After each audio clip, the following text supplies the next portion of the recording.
Alright, just to clarify, this video is rushed, so you're pretty lucky I got the script ready because I was dreaming of this happening and managed to write down the elements from my dream. Also, this art is made by Nora, who is the author of Dragon Ball Fever. Enjoy. After Goku found Krillin dead, he opted to find who killed him, which was Tambourine. After nearly getting defeated, he unlocked some of his God Ki in form of a rage boost, which killed Tambourine on the spot. Afterwards, Yajirobe nursed him back to full health, and Goku took the sacred water to buff himself up. Once he unlocked that ki he displayed prior, he defeated all of King Piccolo's minions and then King Piccolo himself.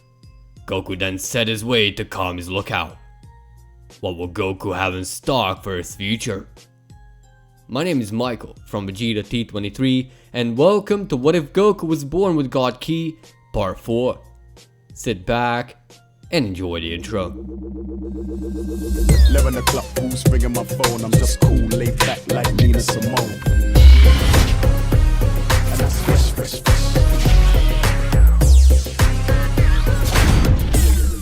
It's Urza, Michael's wife.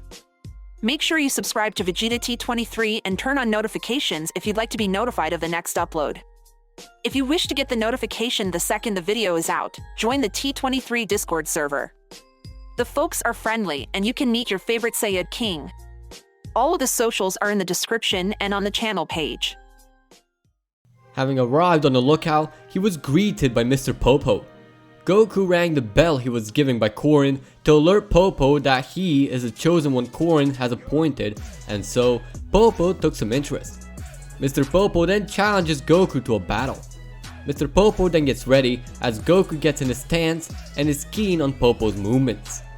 Goku rushes Mr. Popo and since Popo did not expect Goku's speed, he just barely dodges. Popo thinks how Goku is on par with Kami himself and is on high guard, using Ki sensing to dodge Goku to the best of his ability. Goku then outsmarts Popo with a Kamehameha wave, which Popo tries swallowing, but Goku comes up from behind and kicks Popo at the back of his head. The challenge is complete, a bit too good as Popo is temporarily knocked out of his element. Regaining consciousness, Mr. Popo then calls up for Kami to come and talk to Goku. Mr. Popo tells Goku to have an open mind at this point, but when Goku sees Kami, he goes in rage and attacks Kami.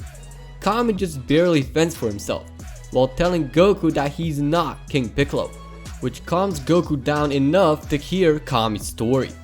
Kami then goes into detail how him and Piccolo have been the same being, but since Kami wanted to be the guardian of his planet, he decided to strip himself of his evil intent and desires, creating King Piccolo. Also going into detail how King Piccolo and him are linked on a life force level, meaning if one dies, the other dies too. King Piccolo's egg worked in his favor since the egg is a reincarnation of King Piccolo and he'll have to train up to stand against him again. Goku takes all this in and decides to train on a lookout under the condition that the Dragon Balls are resuscitated. Kami agrees and reanimates Shenron. Bulma, Yamcha and Goku's parents are at Kami house and they all see that the stone sphere they had in their possession has been returned back into the Dragon Ball. They knew they had to act quickly and revive Krillin and Roshi, while Goku tells them he'll stay to train with Kami. With that ordeal done, Goku began his training. Since he had the power almost on par with Kami, he had no issue with any of the tasks that were given to him. Kami eventually told Goku that he was the one that killed his grandfather and that he had to cut off his tail as to prevent the damage to Earth from his Uzaru form. Goku was then mind trained to withstand the form instead of his tail being cut off, and he also learned sensing Ki and using Ki to do much more than just a Kamehameha. It's been about 4 years and Goku, now 18 years old, meets up with his friends at the tournament. Though they do not recognize him at first, Goku removes the turban that he's wearing to reveal his trademark hairstyle. But it is only after he notices Launch wearing lipstick and being Goku they once knew is that a grown-up man standing before them. Launch then gets introduced to the savior of the planet and is pleased to meet acquaintance. Everyone is amazed about Goku's growth spout. They don't really see his signature tail though, but Goku unwraps it from his waist and reveals it to be quite a good bit longer than he used to. Soon afterwards, Krillin, Tien, Yamcha, Bulma, and Chaozu arrive, and Krillin emotionally thanks Goku for what he did for him. Goku then briefly meets Piccolo Jr. Goku and Tien anonymously decide not to tell the others that Piccolo's spawn is at the tournament. The preliminaries go as usual and the real tournament starts, and the first match is Tao versus Tien.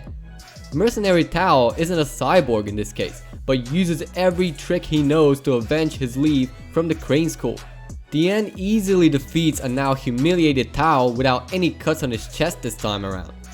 Goku versus Chi-Chi goes slightly different, because the two actually don't know each other, so Goku fights her.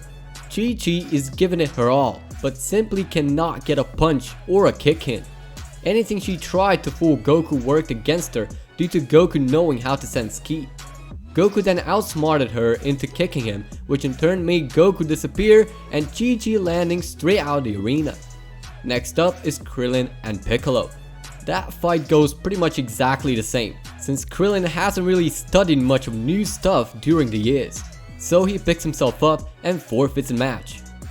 Yamcha and Hero, which is Kami in disguise, get in and prepare for battle. That fight also goes as in the original, with Yamcha humiliating himself in front of the entire audience. Goku vs Tien comes up and it goes relatively the same up until Goku takes his weights off. Turns out the weights are all in the neighborhood of a ton, to which everyone is even more amazed. Goku then displays his speed, and even Tien cannot keep up with Goku at all. He tries attacking Goku, fails, and then forfeits knowing he's no match for Goku. Kami and Piccolo square off, and that goes relatively the same, with Kami ending up sealed with a reverse Mafuba. Talk about an Uno reverse. Goku and Piccolo is the last round of the tournament. Piccolo next squares off against Goku.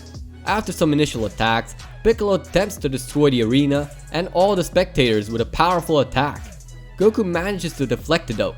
When Piccolo attempts to do it again, Goku counters with his Super Kamehameha and reflects the beam back at Piccolo, skating him and destroying some of his clothes, including his turban. Without his turban, the crowd recognizes him as King Piccolo and flees in terror. This works to Goku's advantage, as he no longer has to worry about any innocents getting hurt. However, Piccolo keeps Bulma there and uses her as a captive, but Goku simply uses his super speed to free Bulma and telling her that she might as well belong to him to end up safe like the others. Bulma blushes, then flees the scene. Piccolo next uses his giant form to go roughly 4 times his size. After being thrown and taunted by Goku, Piccolo grows even further to the size of a moderate building. This again works to Goku's advantage however, as he's able to enter Piccolo's mouth and then escape with the bottle where Kami is stored.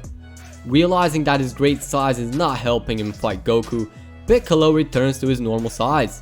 After some sparring, Piccolo hits Goku with his antenna beam and leaves Goku stunned, as he moves in for a follow-up blow. He's blocked by Kami who enters the fight. Goku protests this, and after making Kami agree to let him fight on his own, Goku continues the onslaught. Goku then uses that same bottle Kami used for Piccolo to seal him. He threw it in the sky and diverting Piccolo's attention, as Goku studied the usage of Mafuba and performing it on Piccolo. Piccolo tried to counter it the same way as he did with Kami, but Goku is 3 times more powerful than him, so Goku knew he has to put all of his power into the attack.